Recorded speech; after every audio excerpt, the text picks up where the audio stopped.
ఇప్పుడైతే మన ఆంధ్ర ఒడిశా బార్డర్లో అయితే ఉన్నాం. ఇక్కడ నుంచి మేమైతే విడిపోతామండి. మేమిద్దరం ఆంధ్ర ఒడిశా బార్డర్లో అయితే విడిపోయాం. తను ఒడిశా వెళ్ళిపోయాడు.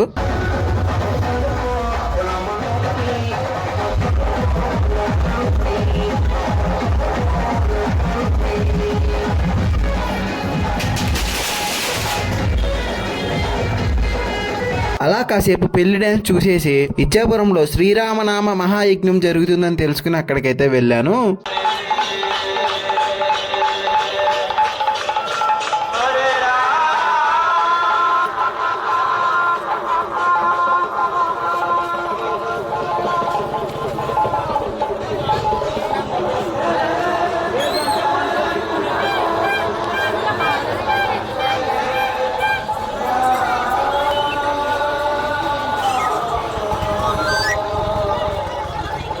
ఇక్కడ అన్నదాన కార్యక్రమం కూడా జరుగుతుంది. భోజనాలు వడ్డించడమే కాదు, ఎంగిలాకులు ఎత్తడం కూడా ఇక్కడ వాళ్ళు పుణ్యంగా భావిస్తారు. భోజనాలు వడ్డించడానికి, ఆకులు ఎత్తడానికి ఒకళ్ళ మీద ఒకళ్ళు పోటీ పడుతున్నారు. ఇక్కడ ఈ బల్బులు చూసావా మామ, ఇంచుమించుగా 1,00,000 పైనే ఉంటాయి. ఇక్కడే కాకుండా ఊరు మొత్తం ఇదే లైటింగ్ పెట్టారు.